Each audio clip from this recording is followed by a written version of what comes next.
కోపం ఉంచాలి, లేచిన దగ్గర నుండి ఎవరిని దోసుకోవాలి, లేచిన దగ్గర నుండి ఏ అక్రమాన్ని పోగు చేసుకోలేదు, అంతా నీ పిల్లల మీదకి ఏం చేస్తున్నావు? శాపాన్ని సమకూర్చుకుంటున్నావు.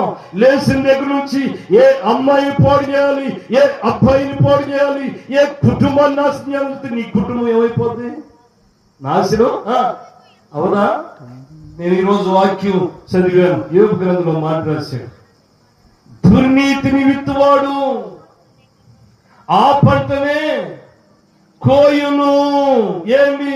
దుర్నీతి, దుర్మార్గత, దరిద్రతను, పాపాన్ని ఎత్తుకునేవాడు ఆ పంట శాపాన్ని అనుభవిస్తాడు.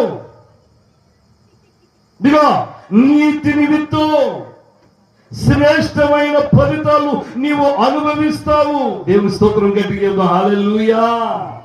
అవును ప్రియులారా, నీతిని విత్తడం నేర్చుకో, దేవుని కోసం బ్రతకడం నేర్చుకో, దేవుని సన్నిధిలో తగ్గించుకొని నీ జీవితాన్ని మోకాళ్ళని కన్నీరు గార్చి నీ జీవితాన్ని దేవునికి అప్పగించి ప్రభు చిత్తాన్ని చేయటం నేర్చుకో. ప్రతిరోజు దేవుని చిత్తం, దేవుని చిత్తం, దేవుని చిత్తం, నా జీవితం అంతయు దేవుని చిత్తం చేయాలండి. యేసయ్య గారు ప్రార్థన చేసేటప్పుడు ప్రభు అంటారు, తండ్రి నీ చిత్తము నెరవేరును గాక. ఎవరి చిత్తం చెప్పాలి? కొంతమంది ఇళ్లలో ఎవరి చిత్తం?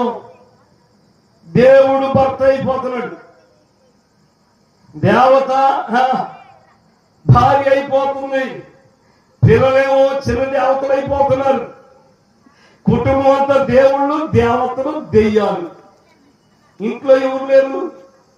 నిజ దేవుడు లేడు, నిజమైన రక్షకుడు లేడు, క్రీస్తు ప్రభు లేడు.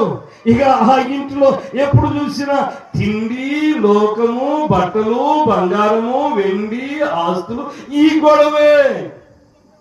స్థుతించే ఇల్లు ఏది? గణపరిచే ఇల్లు ఏది? స్టోర్ గురించి ఆలోచన వచ్చింది. ఒకప్పుడు దొంగల ఏ ఊరినది చెప్పాలి? స్టూవర్ట్పురం